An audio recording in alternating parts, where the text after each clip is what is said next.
Welcome to the Elementary STEM Coach podcast. I'm your host, Naomi Meredith, a former classroom teacher turned K-5 STEM teacher and coach. With over a decade of experience teaching and a master's degree in STEM leadership, I'm here to coach you throughout the year to help you gain back more time to create innovative experiences for your students.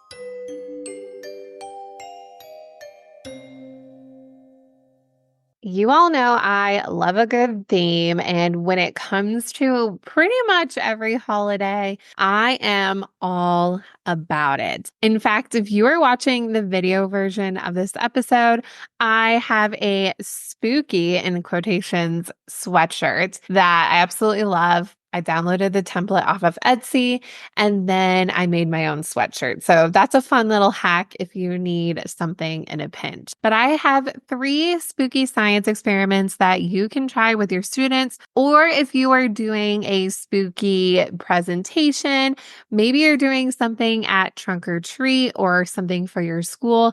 These are very, very easy to prep and they are a lot of fun and show off some fun science. I recently presented these 3 experiments at my old school that I taught K-5 STEM. One of the families asked me if I could be the featured presenter for their Cub Scout group, and they actually had a whole lot of kids, and it was a lot of fun to see some of my students from the past and meet some new ones and some little siblings. It was a lot of fun, and of course, I decorated the table. I brought in some fun little Halloween and spooky decor, and as the kids were coming in, they wanted to hear all about it. So I actually got to present in front of the whole group of kids. But like I said, you could do this like a station rotation and all of that. So let's get into it. Any extra materials that I used that I can find the links, I will link that in the show notes for you so you can grab them if you want to try these yourself. The first spooky experiment that I did was a smoking pumpkin. So I had one of those pumpkin buckets that you see for $1 or $2 where you can go trick-or-treating in a little cauldron. And right before my presentation, I went and purchased some dry ice. I was able to find dry ice at my grocery store. They had it where customer service was, and I brought in my own cooler and gloves to make sure that I didn't burn myself because it's very, very cold. And then I brought in some water bottles and I talked with kids about how you have the 3 states of matter, and I had the kids tell me the 3 states of matter. They recited those for me: solid, liquid, and gas, the basic ones that we talk about in science and elementary. And I let them know that usually when things turn from a solid to a gas, it will melt. And so you have the solid, it will melt, be the liquid, and then turn into the gas.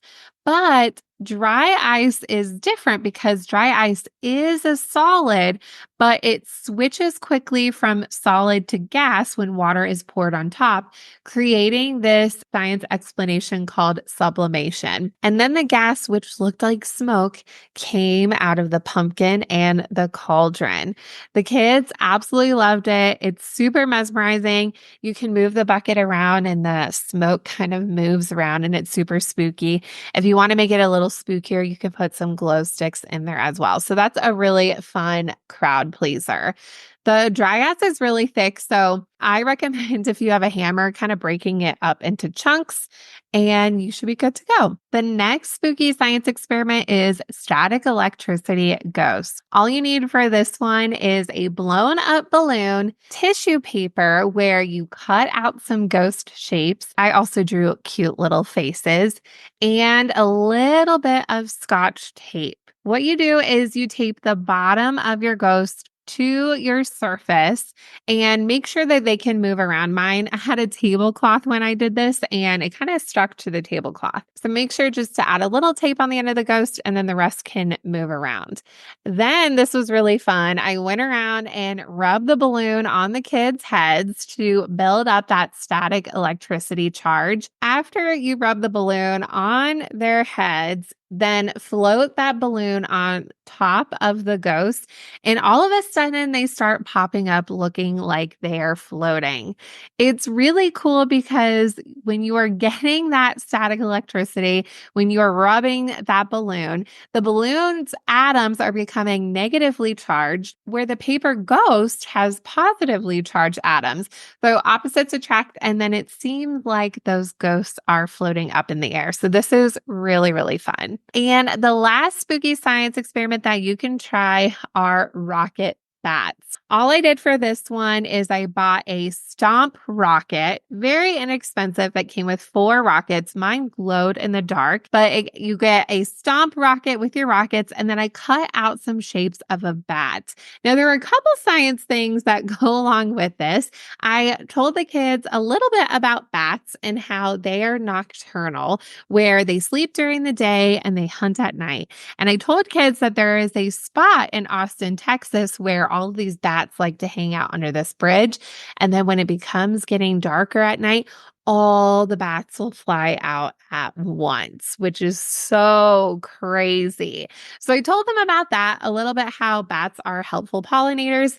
And then I had a few volunteers come up and they got to stomp on the rocket to make the bats, or the little rockets, fly in the air. We also talked about why this is happening and how this is demonstrating Newton's third law of motion, where every action has an equal and opposite reaction, and how this is happening where a rocket is being launched in the air. There's all of that buildup, and once it's ready to be launched, the rocket launches up, and there's all of that equal and same fire or blast coming out. It was actually really cute because the kids would stomp on the rocket, and then the rocket actually launched out in the crowd, and they're very, very light, and the kids are trying to catch it. So this was a lot of fun. Would you try these spooky science experiments with your students? Maybe you even try them with your own kids. They are very low prep, but they are a lot of fun and to get you in that spooky season. Before we go, I got a really sweet message on my Instagram DMs that I wanted to read with you. And sometimes my things get hidden in my requests, which sometimes I don't know why, but thank you to Amb57. She said, "Hey, I'm a 5th grade math teacher, and this year I've also been assigned to incorporate STEM into my classroom. I'm so grateful to have found your YouTube channel. So helpful. I've purchased some of your things on TPT. I love that I can be helpful. I totally understand what it's like transitioning from the classroom and then being a K through 5 STEM teacher and now teaching STEM in my community and online in a lot of different ways. So I'm so glad that the things that I've created and continue to create are helpful to teachers who are just like me. If you haven't already, feel free to leave any kind things of how this podcast is helpful for you. Leave a review. This helps other teachers know if this is the show for them. Thank you so much, and I will see you in the next episode. Thank you so much for listening to today's episode of the Elementary STEM Coach Podcast. I would love to connect with you over on Instagram at Naomi Meredith _ or send me an email to elementarystemcoachpodcast@gmail.com. Also, make sure to check out my website, naomimeredith.com, to see all the show notes from today's episode and shop my K through 5 STEM resources. Any questions you have, needs for resources, or ideas for episodes, get in touch. I'll talk to you soon.